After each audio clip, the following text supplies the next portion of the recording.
For the topic of my personal project, I chose to sail a laser, and with this video I wish to demonstrate the theoretical and practical knowledge, as well as other tips and tricks I have picked up during my time learning to sail a laser. So then, let's get started with... In Chapter 1, I will be talking about the importance and use of the main components when sailing a laser. These include the rudder and tiller, daggerboard, and the sheet. First up, the rudder. The rudder is a hinged fin mounted on the backside or stern of the vessel that turns from side to side, and is controlled by the tiller, which is usually located here. The rudder is one of the primary controls of the sailboat. When the boat moves forward through the water and the rudder is turned to one side, passing water will press against the rudder, causing a change in direction corresponding to the angle of the rudder. For example, here it is turned to the right side, therefore the boat will turn to the right. Next up, the daggerboard. The daggerboard is fitted through the slit located in the middle of the boat. The purpose of the board is to balance the force of the wind on the sails, and without one, the sailboat could not sail upwind and would simply travel in the same direction as the wind. During a storm, daggerboards reduce the possibility of a boat tipping over. The daggerboard also plays an essential role in the uprighting of the laser when you inevitably capsize, which we will cover later in Chapter 3. Next up, the sheet. The sheet is an essential part of the sailboat and is used to control the sail itself. When you pull the main sheet or sheet in, the sail moves towards the center of the vessel. Why this is important will be covered in Chapter 2. Next up, directions of sailing. The directions of sail can be split into 6 different types: the no-go zone, close haul, close reach, beam reach, broad reach, and running. The no-go zone. It is physically impossible for a boat to sail directly into the wind. This no-sail zone is approximately a 90-degree zone dead into the direction of the wind. While this zone varies in size depending on the boat and the wind speed, it is a universal fact of sailing that a sailboat cannot sail directly into the wind.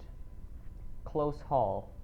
At either edge of the no-sail zone are the 2 close-hauled courses a sailboat may travel. On these courses, the sails are hauled as close to the boat's center line as possible. Optimal close haul is achieved when the sail is close to flapping, but just barely isn't. Reaching and running. As the boat's course turns away from the wind, it is described as reaching.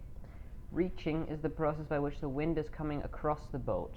Reaching can be divided into 3 different courses: beam reaching, where the wind comes across the boat at a 90-degree angle; close reaching, as the course gets closer to close hauled; and broad reaching, where the course is further downwind beyond the 90-degree mark.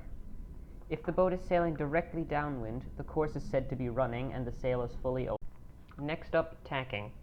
Tacking refers to changing the course of the laser. Tacking is when you bring the bow of the boat up through the eye of the wind, i.e. pointing straight into the breeze, so that the wind is coming from the other side of the boat.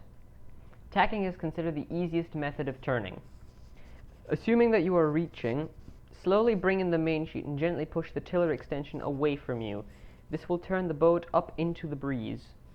Just as the boat is pointing directly into the wind while facing forward, quickly but smoothly move to the other side, keeping the tiller and main sheet in the same hands, whilst keeping the tiller angle the same throughout. By doing this, when you arrive on the other side, your tiller hand will be behind your back, and your main sheet hand will now be your backhand. This may seem a little strange, but works best for smooth transitions from one side to another. Now you need to swap tiller and main sheet hands. With the main sheet in your backhand, reach down and grab the tiller extension in the same hand. Then let go of the tiller with your front hand and grab the main sheet.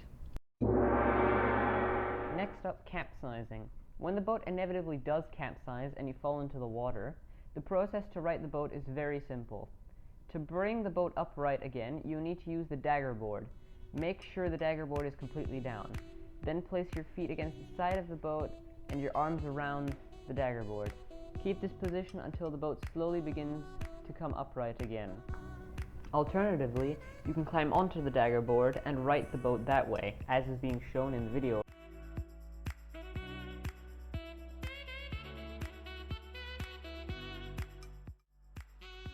Once the boat begins to tip over, attempt to climb into it. However, if you don't feel confident enough to do this just yet, you can also let the boat right itself and then climb into it afterwards. Now that you have made it to the end of the video, I wanted to thank you for taking the time to watch, and I hope you were able to learn something or gain an interest in sailing through this video. It's been a pleasure.